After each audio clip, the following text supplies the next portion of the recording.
دا کوم حدیث چې زه بیانوم دا حدیث ته د مسند احمد په هغه کې موجود دی. دا حدیث ته د معجم کبیر علامه طبرانی سے په معجم کبیر کې دا حدیث روایت کړی او بیا په مجمع الزوائد کې علامه هیثمی لیکلی دی چې رجال دغه حدیث ټول صحیح دي، یعنی په سند کې په متن کې هیڅ خبره نشته. چا چې دا حدیث روایت کړای روایت کوونکي ټول صحیح دي. دا علامه هیثمی په مجمع الزوائد کې لیکي چې دا حدیث بالکل صحیح دی. اوس واورئ په دې استقبال باندې ولک پوښي وي. اوس حدیث ارته وایم. حضور مبارک فرمایي دا د مقام مصطفی علیہ السلام چې کله ورځ د قیامت شي او په ورځ د قیامت باندې جنتیان جنت مستحق شي، جنت لبزي، او جهنميان د جهنم مستحق شي، جهنم لبزي. حضور مبارک فرمایي چې جهنميان خو به جهنم للاړ شي، خو چې کوم خلق هغه که انبیاء دي که رسولان دي که عام دي که خاص دي که خوبان دي که محبوبان دي که مقربین دي که هر څوک دي که عام دي که خاص دي، جهنميان خو به جهنم للاړ شي. محبوب علیہ السلام فرمائی جنتیان آگے پوری جنت لنشی تلائی چھ څو پوری مصطفیٰ علیہ السلام نہیں تلائی. اس حضور مبارک سے فرمائی گورے حضور مبارک فرمائی حدیث کیوں فرمائی انا اول من یفتح له ابواب الجنہ، زپٹول مخلوقاتو کی ڈومبنائے حق یما چھ اول جنت دروازہ بما تکولا وگی رسول اللہ مبارک فرمائی. اس گورے شان تا مقام تا. حضور مبارک فرمائی چھ زبراشما جنت دروازے لا زب دروازہ اٹھو کوم دین دا پتہ لگی دزما خبرو تا لگ غور کڑے خون بدر کا دین دا پتہ لگی چھ جنت دروازہ با بند ہی زب اٹھو کوم ما تبا ردوان اوائی جنت فرشتہ شیط سو کی حضور مبارک حدیث الفاظ دی ویچ زب ارتوائی ما فاقول محمد صلی اللہ علیہ وسلم زب ارتوائی ما چیزو حضور مبارکی ما صلی اللہ علیہ وسلم دلت ذہن لسوال رازی اشقانو چې څوک چې رب د جنتونو مالک جوړ کړی دی هغې ته د دروازې ټکولو څه ضرورت دی؟ سوال به راځي ولې دروازه ټکوي؟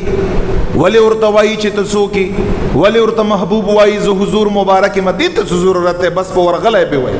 دا ذهن له راځي. نه، الله جل جلاله په هر کار کې حکمت دی. ګورئ کدا دروازه ټکول او دا خبرې پکې نه وای خلکو ته به څنګه لګېدی چې مصطفی علیہ السلام پروټوکول کې رب او فرشتي ولیاړي دي، خلکو ته به څنګه پته لګېدی؟ دا دروازه ټکول اظهار شان د مصطفی علیہ السلام د پاره دا. رب نن شان خی شان خو ډېر لوی دی خو خلکو ته یا ظاهري که ډایرکټ نه وته وای دا حدیث کې چې کوم شان دی دا بیا ما ته نه ښکاره کېده وید راو چې لکشان یار توخیم مقام یار تاروخیم زکه دا ټکول پکې رااله کدا سینه نه وزي بیا خو مونږ ته پته نه لګېده دا سیده که نه ده. مثال در کومه دلته دا صاحب دی دغه جماعت لراغی ډایرکټ راغی او دلته کېناسته خلکو ته به څه پته لګي چې دا څوک دی او که زور سره څوک صاحب دی دروازه کې ودرېږه ټول خلک به ورته وروګوري بیا زه خلکو ته ووایم چې دا داسې داسې دا داسې داسې نو بیا چې کینی کنه بیا به شان او مرتبت څه بیل غوندي بیا به هر کس دا وایي چې زه مانځه نه پس ورسره میلاو شم او که ډایرکټ کېناسته خو بیا خو چاته پته ونه لګېده که نه. په دې کې حکمت دا دی. حضور مبارک فرمایي زه به څه ورته ووایم چې زه حضور مبارک یم. اوس ګورئ وی چې دننه طرف به آواز راشي حدیث الفاظ دا دي بیکا امرتو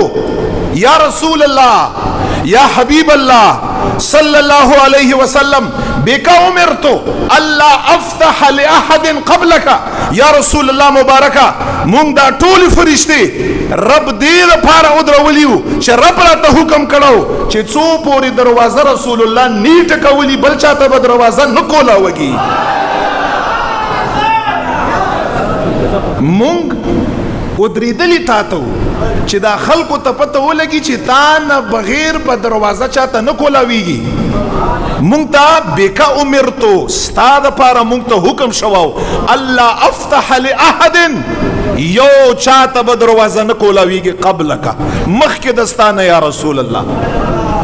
دې دپاره مونږ ولیاړیو محبوب علیہ السلام عاشقانو مقام ته ګوره حضور مبارک فرمایي چې کله زه جنت ته انټر شم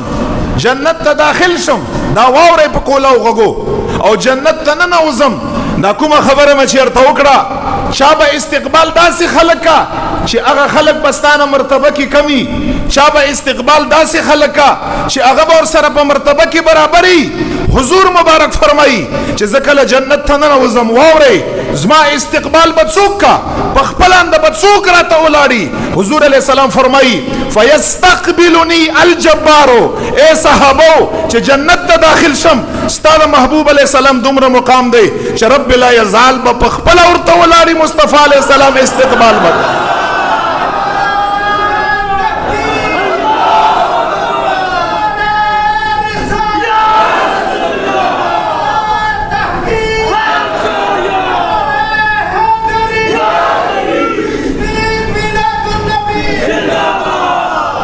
فیستقبلنی الجبارو رسول اللہ فرمائی څوک با په استقبال کې بچا ته څوک ولاړي چاته به څوک ولاړي ما ته به رب ولاړي زما استقبال به رب کا واورې عاشقانو مصطفی علیہ السلام مبارکہ ستاسو هغه امتیان یې د هغه نبی مبارک امتیان یې چې په ورځ د قیامت باندې با ستاسو د نبی مبارک په جنت کې استقبال ته رب لا یزال کما یلیق بشانه څنګه چې هغه شان سره خای خو رسول الله فرمایي زما استقبال ته بزما رب ولاړي انسان اندازه کړی شي چې د دې شخصیت څومره مقام دی چې رب لا یزال یا په جنتونو کې استقبال کا او په خپل باندې استقبال کا ویلکم ورته خوش آمدید ورته حالانکه محبوب علیہ الصلوۃ والسلام الله جل جلاله په دنیا کې هم د ډېرو شیو مالک جوړ کړای په آخرت کې هم د جنتونو مالک رب لا یزال په خپل خوخه په خپل اختیار باندې رسول الله له اختیار ور کړای په دې ورځ باندې هم هغه انسان هم ځان سره جنت لبوزي چې په زړه کې د باجرې دانې په برابر باندې ایمان دنیا نه وړي لږ غوندې ایمان رسول الله فرمای اب هم ځان سره لاس نه نسم او جنت ته به داخله و